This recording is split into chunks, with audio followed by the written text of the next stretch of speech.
नमस्कार मित्रों, आपका स्वागत है फिर हमारी एक और नई वीडियो में।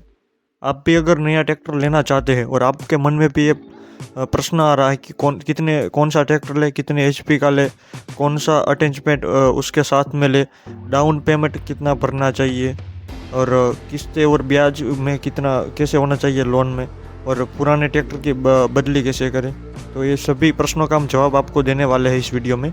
और वो पूरा वीडियो देखना, और हमारे चैनल पे नए हो तो चैनल को भी सब्सक्राइब कर देना ताकि आपको आने वाली वीडियो का इन्फॉर्मेशन मिले।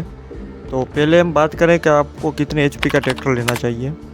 तो किसान भाइयों, आपको अगर आपके वहाँ पे ज़मीन कौन सी ज़मीन है, काली ज़मीन है, कौन सी है रेत वाली ज़मीन है, उस हिसाब से पहली बात तो आपको सोचना चाहिए कि कितने एचपी का ट्रैक्टर लेना चाहिए। अगर आपके पास 10 एकड़ से ज़्यादा ज़मीन है तो आपको ट्रैक्टर लेना चाहिए 35 से 45 एचपी का ट्रैक्टर लेना चाहिए।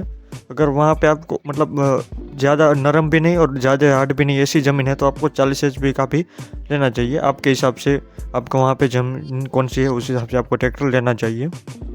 और आपके वहाँ पे किन फसलों को लेते हैं, किस तरीके की फसल की बुआई करते हैं, उस हिसाब से आपको वो भी एक ध्यान में रख के आपको ट्रैक्टर लेना चाहिए। अगर बात करें दूसरी अटैचमेंट की, तो आपको डीलर के पास से कभी भी अटैचमेंट नहीं लेना चाहिए। अब मैं आपको क्यों ऐसा बोल रहा हूँ, उसका भी मैं आपको रीज़न बताता हूँ, कारण बताता हूँ। आप जब भी ट्रैक्टर नया लेते हैं तो उसके साथ में कभी मान लो आपने महिंद्रा का ट्रैक्टर लिया और आपने उसके साथ महिंद्रा का रोटावेटर लिया, लेकिन आप जिस टाइम ट्रैक्टर ले उस टाइम रोटावेटर ना खरीदे, कोई भी अटैचमेंट ना खरीदे। उसका रीज़न ये है कि आप जब उसको रोटावेटर को खरीदेंगे तो वो EMI होगा उसमें साथ में आ जाएगा रोटावेटर भी, और वो लोग उसमें उनका मार्जिन ज़्यादा रहता है रोटावेटर में, तो वो लोग आपको रोटावेटर और ट्रैक्टर दोनों आपको बेचेंगे और आपको महंगा पड़ेगा। आप ट्रैक्टर लेने के बाद आपको महिंद्रा का रोटावेटर लेना है तो आप ट्रैक्टर खरीदने के बाद भी महिंद्रा का रोटावेटर ले सकते हैं, लेकिन उस टाइम पे मत लीजिए, क्योंकि उस टाइम क्या होता है कि आप जैसे ही ट्रैक्टर लेंगे उसके साथ ही आपको रोटावेटर मिलेगा, तो सब कुछ मिला के उसकी जो प्राइस होगी उसमें सब कुछ आपको EMI वगैरह में प्रॉब्लम आएगी। तो उसके साथ कभी भी अटैचमेंट ना खरीदे। हो सकता है कि महिंद्रा से भी अच्छी कंपनी हो रोटावेटर की, मैं तो एग्जाम्पल के तौर पे कह रहा हूँ, लेकिन आप एग्जाम्पल पे लिए मैं रोटावेटर, बाकी और भी कल्टीवेटर हो गया और भी बहुत सारे इक्विपमेंट हो गए। अब तीसरे नंबर की बात करें डाउन पेमेंट की, तो किसान मित्रों, आपको डाउन पेमेंट कितना भरना चाहिए अगर आप नया ट्रैक्टर लेने का सोच रहे हो तो पहले बात तो आपको डाउन पेमेंट जो भरना चाहिए वो ब्याज के पैसे से डाउन पेमेंट कभी भी नहीं भरना चाहिए, क्योंकि ब्याज पे पैसे लेके कई किसान मित्रों डाउन पेमेंट भरते हैं, तो आपको डाउन पेमेंट ऐसे करके नहीं भरना चाहिए।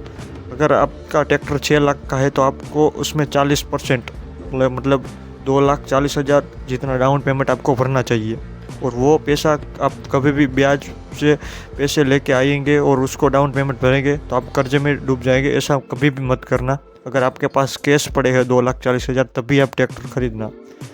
अब अगर आपका ट्रैक्टर 6 लाख का है तो आपको 40% डाउन पेमेंट भरना चाहिए। जितना प्राइस का आपका ट्रैक्टर है उसका डाउन पेमेंट 40% भरना चाहिए।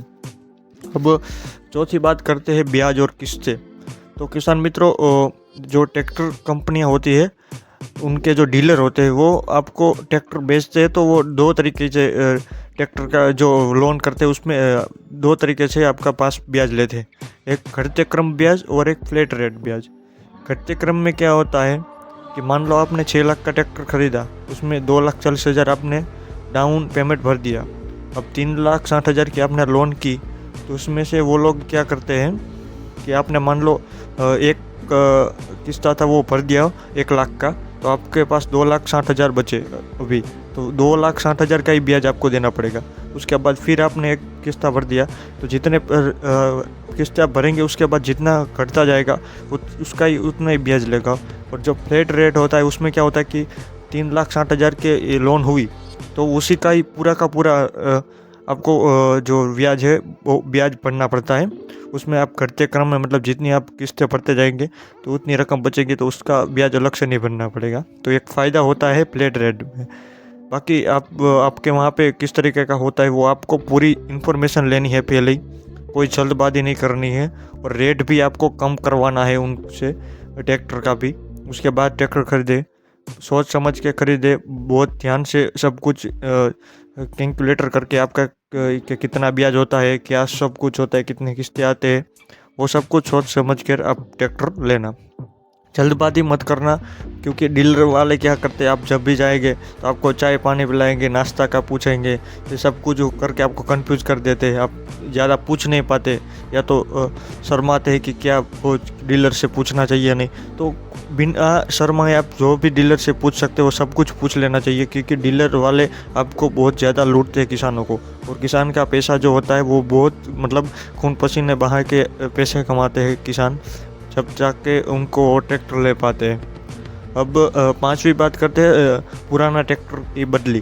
तो किसान मित्रों, अगर आपके पास पुराना ट्रैक्टर है तो पहले तो आप जब भी ट्रैक्टर खरीदने जाए तो उनको बताना नहीं है कि हमारे पास पुराना ट्रैक्टर, वो हम आपके पास आपका जो बदली करना चाहते हैं, एक्सचेंज करना चाहते हैं, क्योंकि उसका रीज़न बताता हूँ। जब भी आप ऐसे बताएंगे कि हम पुराना ट्रैक्टर देना चाहते हैं, तो जो वो लोग 6 लाख में जो ट्रैक्टर आपको बेचना चाहते थे, उस ट्रैक्टर की कीमत वो 6,50,000 कर देंगे, और आपको बताएंगे कि 6,50,000 में हमको नया ट्रैक्टर आपको देंगे। तो वो क्या हो गया, आपका जो पुराना ट्रैक्टर उसकी आप कीमत निकलवाएंगे तो वो लोग क्या उसका भाव निकालेंगे 1,00,000 रुपये। आपको लगेगा कि मेरा ट्रैक्टर तो कबाड़ी में जाने लायक था, लेकिन उसका भी 1,00,000 रुपये दे दिया। लेकिन ऐसा नहीं है, आपके ट्रैक्टर की कीमत तो आपको 50,000 ही मिली, क्योंकि जो ट्रैक्टर वो आपको 6 लाख में देने वाला था उसका 6.5 लाख कर दिया, और आपका जो ट्रैक्टर है वो 50,000 में गया, और आपको लगेगा 1,00,000 हमारी ट्रैक्टर की कीमत कर दी। लेकिन ऐसा नहीं है। तो पहले तो आप उसको ये मत बोलो कि हमें पुराना ट्रैक्टर एक्सचेंज करवाना है, क्योंकि ऐसा ही बोलेंगे तो आपको वो लोग जो नया ट्रैक्टर है उसकी कीमत बढ़ा देंगे।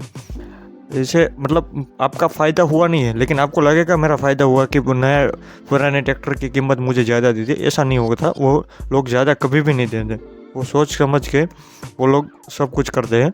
तो उसको कभी भी मत बताना कि हम पुराना ट्रैक्टर देने वाले हैं जब नया खरीदने जाए। तो उसके बाद बता देना, जब वो आपको कीमत बता दे कि भाई हम 6 लाख में आपको नया ट्रैक्टर देने वाले, तो वो उसके बाद आप बता देना कि हमारा भाई पुराना ट्रैक्टर है। या तो हो सके तो आप है ना वो ट्रैक्टर एक्सचेंज मत करें, कोई किसान को बेच दे या कोई जिसको ज़रूरत है उसको बेच सकते हैं। जब अगर आप एक्सचेंज करना चाहते हैं कंपनी से, सॉरी डीलर से, तो आप उसको बोल सकते कि भाई पहले नए ट्रैक्टर की कीमत बता, बाद में हम आपको एक्सचेंज करेंगे। और पहले कभी मत बोलना कि हम ट्रैक्टर एक्सचेंज करना चाहते हैं, क्योंकि आप जब भी पहले बोलेंगे तो वो लोग कीमत बढ़ा देंगे नए ट्रैक्टर की, और आपको लगेगा मेरा फ़ायदा हो, लेकिन आपका घाटा हो जाएगा, क्योंकि वो लोग ज़्यादा प्राइस कर देते। और आप अगर आप उस बात के भी कंफ्यूज है कि 35 से 45 HP की कैटेगरी में कौन सा ट्रैक्टर अच्छी माइलेज देता है, कौन सी कंपनी का लेना चाहिए, तो हमें कमेंट करके ज़रूर बताना, तो हम उसका भी एक वीडियो लेके आएंगे जल्दी। और ये वीडियो आपको कैसा लगा, हमारी इन्फॉर्मेशन कैसी लगी, हमें कमेंट करके ज़रूर बताना। बाकी मिलते हैं इसकी नेक्स्ट वीडियो में, तब तक के लिए जय हिंद, जय भारत, जय जवान, जय किसान।